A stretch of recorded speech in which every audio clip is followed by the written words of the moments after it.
हरी भरी पहाड़ियों के बीच बसा एक शांत सा तालाब था। चारों ओर बड़े बड़े पेड़, उनमें चहचहाते पक्षी और तालाब के स्वच्छ पानी में आसमान का पूरा प्रतिबिंब दिखता था।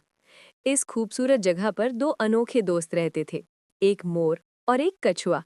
दोनों बिल्कुल अलग स्वभाव के, एक तेज रंग बिरंगा और ऊंचाइयों पर उड़ने वाला मोर, दूसरा शांत धीमा और गहरे पानी में रहने वाला कछुआ। लेकिन दिल के मामले में दोनों एक ही जैसे, सच्चे, ईमानदार और एक दूसरे का ख्याल रखने वाले। धीरे धीरे उनकी दोस्ती पूरे जंगल के लिए एक मिसाल बन गई थी। मोर रोज सुबह तालाब के किनारे उतरकर कछुआ से मिल जाता।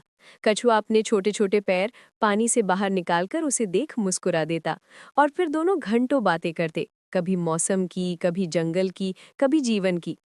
एक दिन की बात है, तालाब के दूसरी तरफ एक चालाक और लालची सिस्कारी आया। उसने कछुआ को देखा और सोचा कि इसे पकड़कर बेच देगा। उसने जाल तैयार किया, दाना डाला और बड़ी चालाकी से कछुआ को फंसाने की कोशिश की। कछुआ मासूम था, खतरे को पहचान नहीं पाया। वो धीरे धीरे जाल की ओर बढ़ने लगा। तालाब के ऊपर पेड़ पर बैठे मोर ने ये सब देख लिया। उसकी चमकदार आंखों ने खतरे को भांप लिया। मोर के दिल में चीख उठी, मेरे दोस्त को कोई भी नुकसान नहीं पहुंचा सकता। मोर अपने पंख फैलाकर जोर से उड़ता हुआ कछुए के पास पहुंचा और तेज आवाज में बोला, रुको, मत जाओ उस तरफ, वो जाल है, तुम्हें फंसाने की कोशिश हो रही है।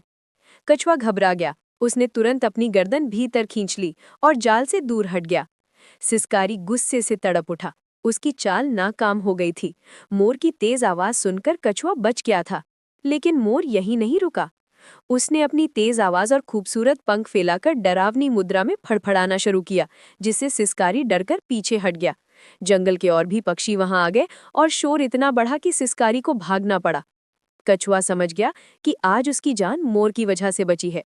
वो धीरे धीरे पानी से बाहर आया और मोर के पास आकर बोला, भाई, तुमने आज मुझे बचा लिया, मैं तुम्हारा एहसान कैसे चुकाऊं? मोर मुस्कुराया। उसके नीले पंख हवा में हल्के से हिले।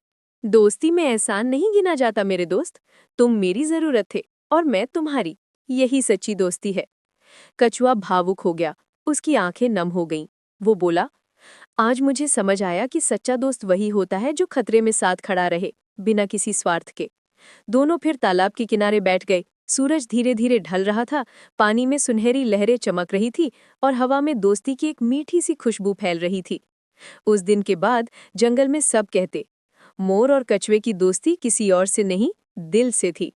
और सिस्कारी कभी लौटकर नहीं आया, क्योंकि उसे समझ आ गया था कि जिस दोस्ती में भरोसा और हिम्मत का पहरा हो, उसे कोई जाल नहीं तोड़ सकता।